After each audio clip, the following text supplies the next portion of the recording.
Welcome, I'm your host, Malcolm Gallagher. From our BIZ Vision studios in the UK, you're watching the BV TV network. Now, I've been a professional speaker for over, I'll admit, to 30 years, and I've headlined many events, but the thrill I get of meeting another speaker never goes. My guest today is not only an accomplished TEDx speaker, but also a public speaking instructor. So double the excitement for me to meet her. But I don't want to talk to my guest today about speaking, but rather use the precious time with her to talk conscious leadership, leaders of tomorrow, and especially the important subject of women in leadership. The world may have moved forward 10 years in the last 10 months, but has equality, diversity, inclusion kept pace? Our BV TV channel has a key focus on the need for tomorrow's leaders to attain equality between male and female quotas. Are we getting there?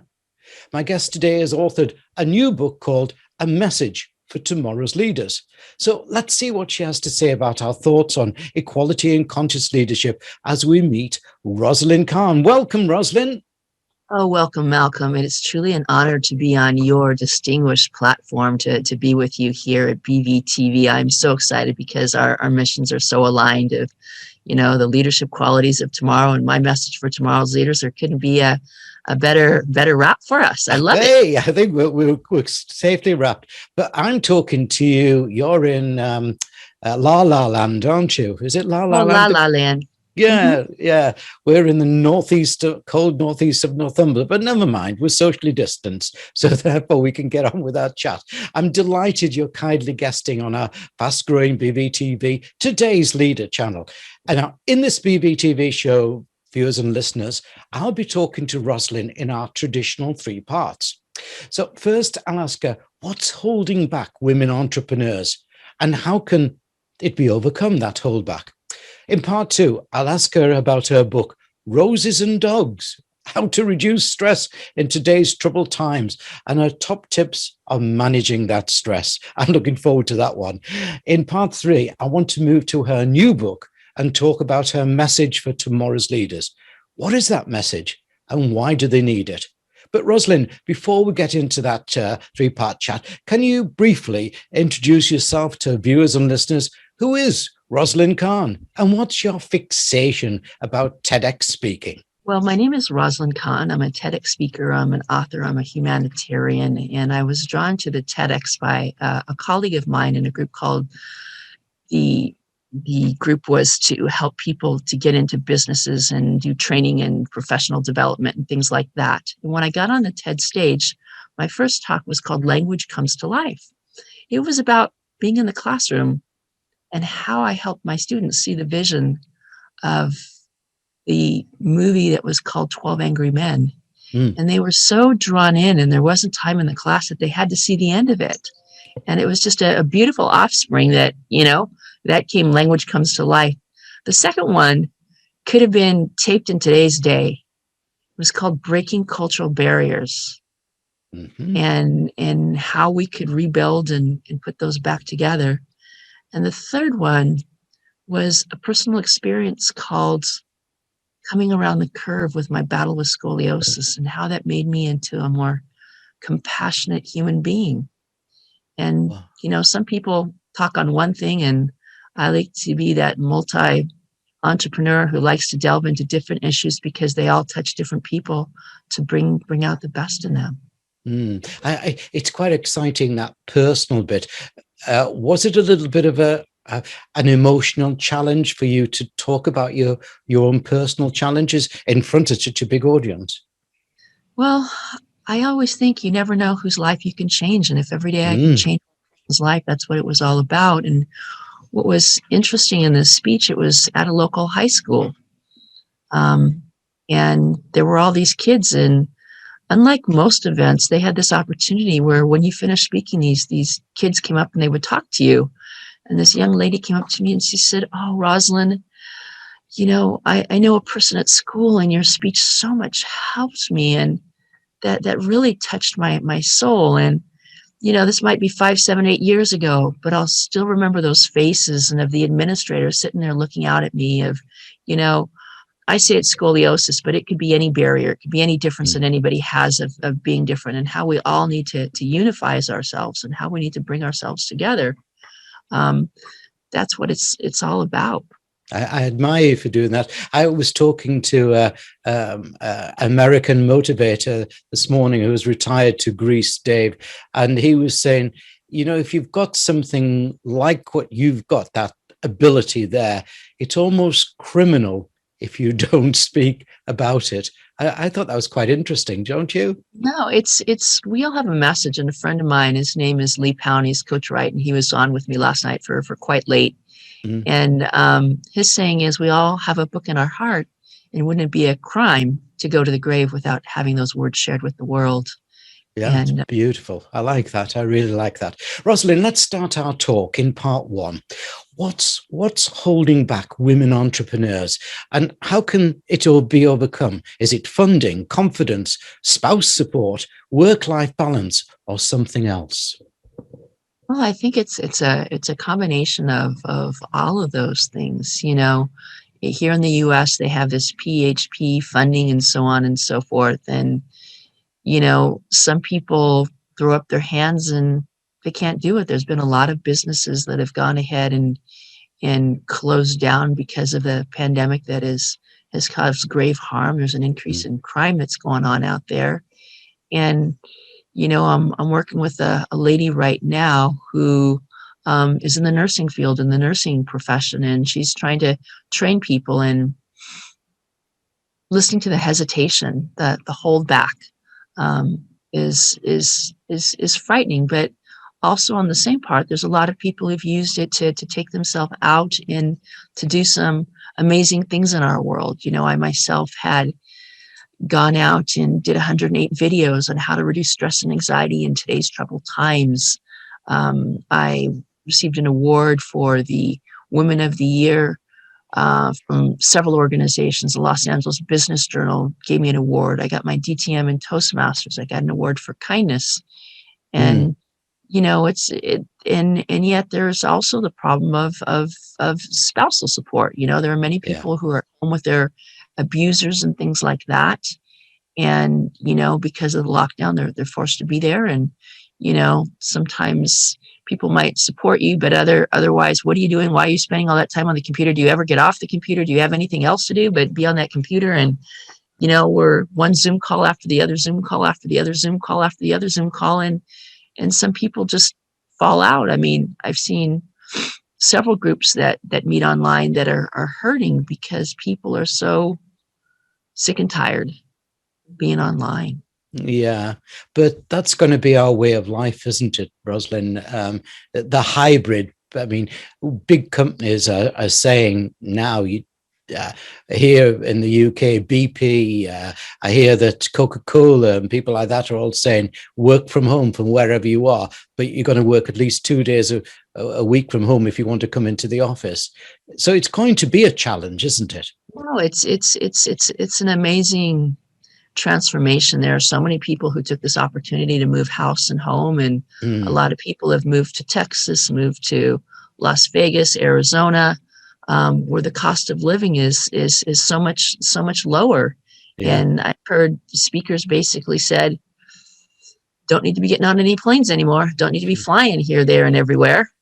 And it's completely changed the world. And people who used to just get up on stages and sell $2,000 packages to do this.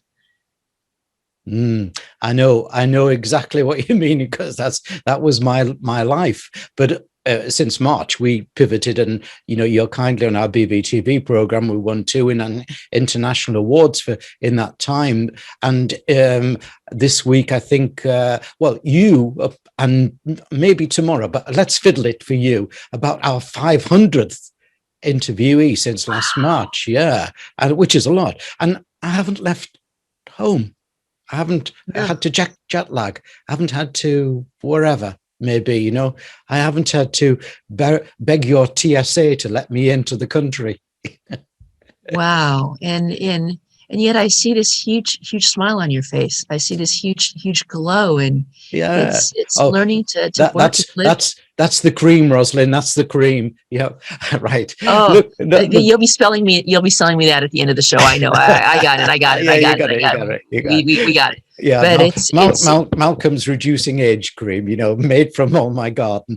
No, rubbish. oh, Rosalind, before we move to part 2, I'd like to remind viewers and listeners of your website URL, which I want to encourage everybody to go and have a look at. So it's for viewers, obviously, you can see it on the screen behind me. But for listeners, let me read that out to you. Obviously, it's all the W's and then Rosalyn, and that's spelled Rosally, Rosalyn Kahn, and Khan is spelled Kahn, RosalindKhan.com. Rosalind, time for part 2. Let's talk about roses and dogs. Well, your book, that is. If you talk about reducing stress in today's troubled times, and I think this is so important. Give us some ideas on how that can be done and the dangers of not reducing stress. well, here's the really sad point. If you go to my YouTube channel, Rosalyn Kahn, there's a speech that I gave that talks about going ahead and reducing stress. And what we're seeing is an overwhelming number of people who are turning to drugs, they're turning to alcohol, they're turning to opioid, and there's been a huge, gargantuan number of people who are ending their life. And it's really sad. And let me tell you how the book came about, because I want people to know this bright and cheery and uplifting person. I was depressed too. There are times in this pandemic that I kind of feel down. Yeah. Here's what we need to do. I had a life coach and he asked me, what really makes you happy, Rosalind? And I said, it's dogs, it's roses. And so when I get up and my dog is there to greet me, or I'm down on the floor and I'm stretching, he'll come and snuggle, he'll climb over me, he'll put his paw out and say, rub my buns, or whatever it is he does. Yeah. He reminds me it's life, it's fun. Remember me, it's not so bad. Yeah. And I love the roses because no rose is ever alike. And if you look in the eye and the heart of the rose, magic transpires. And what's really interesting is when you look at those essential oils, one of the most expensive oils that you can have is rose oil. It's very good for healing. And I suggest to people 3 simple things. Number 1, find what soothes your heart. For me, it's the roses. For me, it's the dogs. Maybe there's some favorite musical track when you go ahead and put on. Maybe it's tinkering out in the garden. Maybe it's tinkering with technology. Maybe it's simply getting up a piece of paper and writing. Find what works for you. A really simple thing is, and I want to share this strategy and this technique. I want you to sit up straight and tall. Sit up straight and tall, Malcolm. Yeah, I've got it. I'm doing exactly. Okay, get it? Yeah. Hey, we're going to practice a breathing activity. It's called 6-4-2-1. Okay. You inhale, you count for 6, and then you let it go to 4, you let it go to 2, and then we let it go. Are we ready? 1, 2, 3. Inhale. 6, 4, 2, and relax. Again. Okay, inhale, count of 6, and then we go 4, 2, and 1. I'll let you know the 6 and 4. Okay, here we go. Shoulders up. 6, 4, 2, 1. Relax. Very good. I better not do any more. I better not do any more. I'll fall asleep, Rosalind, in the middle of an interview. Can't do that. No, that'd be horrible. But I want to let people know that this is a simple thing that you can do any point of the day is to do that. Yeah. And the third one is to begin each day with meditation or quiet time. I love this meditation by this thing that's called Vipassana meditation. Mine is 15.83. You can go to the Insight timer, and it's basically quiet time where you turn off the channel of all the noise and the monkey business that's going in your head, and you just go inside. Yeah. Yeah. We all need to take that step of to go inside of our head and turn off the noise that's out there, because Mm. that's what's missing. I discovered different ones. I like exactly what you said. In the morning, the affirmation. I open the curtains of my bedroom. I watch everything, and then when I'm feeling just about right, because we're looking at some beautiful countryside here in Northumberland, then I'll go and make my wife a pot of tea and take it to her room. But my other way of relaxation is, strange enough, it's exciting meeting people like you. But at the end of the day, I started in Greece this morning. I've been in London. I've been quite a different few places today. At the end of the day, there's nothing nicer than putting on a couple of candles and having a dinner with my wife and talking about our grandchildren. Wow. Wow. And it just goes. It sounds fabulous. You'll have to send me a picture of that countryside. It sounds absolutely lovely. I love pictures, but children are the light to the world. Yeah, unfortunately, we've got 4 grandchildren, 2 daughters, 4 grandchildren. 2 of the grandchildren are only a few miles away, so we look after them in our bubble, as it's called. But the other 2 are only 90 miles away in the city of York, and we haven't seen them for nearly a year because it would be illegal to do so. So we are so looking forward to that first cuddle. Do you know what I mean? That first cuddle. Yeah, and that's going to be a stress reliever, isn't it? It's funny. They say here in the United States, you have to have the COVID test to be able to hug people. Right. You got to get your COVID shots before you can hug people. Yes. Well, yeah. Right. Except, yeah. Well, unless you've been in a bar and had too much to drink. Let's move on, though. I want to really talk to you about your latest book, and this is in part 3, A Message for Tomorrow's Leaders. You're kindly on the Today Leader Show because we're saying that what happened in the past, isn't going to work in the future, generally. Is there also a message in your book for conscious leadership? How does your book help tomorrow's and again today's leaders cope with these new challenges of business in this altered world? Well, what's interesting about the book is I was describing it to someone, and I came up on a YouTube channel, and I like the idea. It's an ethnographic study of the pandemic, the protests, and the riots, looking a year in reflection. It combines 46 essays from people from 12 years old to 48 years old, to 88 years old. Wow. And one of the best descriptions is a gentleman that I talked to who's the head of the Faculty Association of California Community Colleges. He gave me this message the other day, and it just nearly brought me to tears. He said his wife had read his story.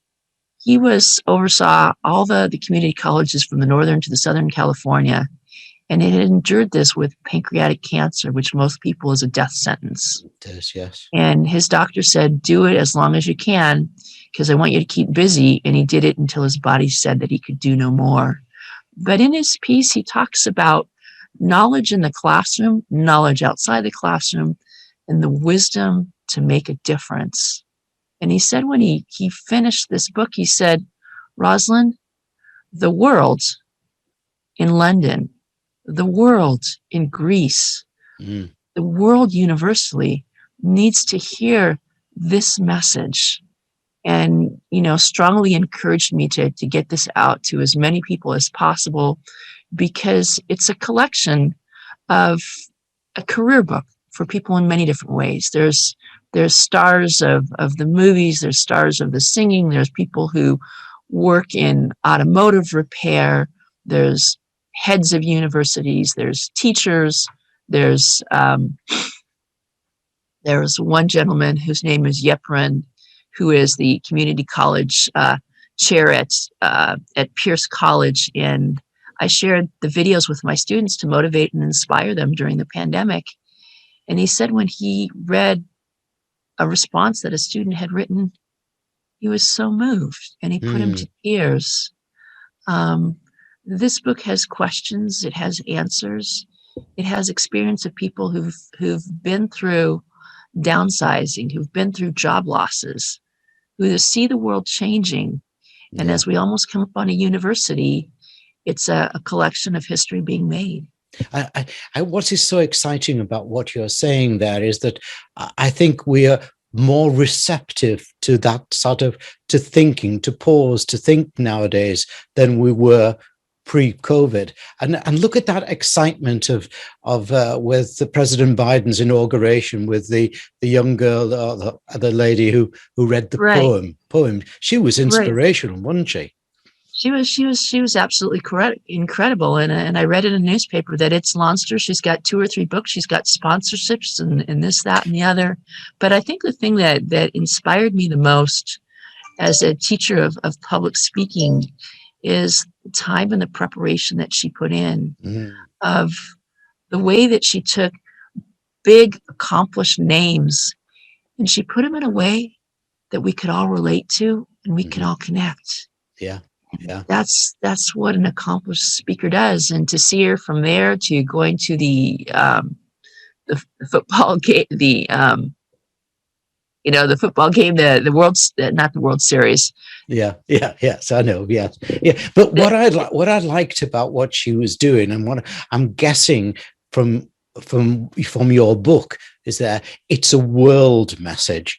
Too often people write local messages, or they're like me messages, your former president. But the message that she was giving in that poem was a world message, wasn't it? No, it truly is, and that's why it just makes me so happy that I have the chance to share it with you. I've been in Canada, I've been in India, and I'm looking for a bigger world out there to share this message, because so many people need to hear that there is hope. That in that moment of despair, to just pick up, to read a chapter could really take you back to where you need to be and keep you on the side of the path.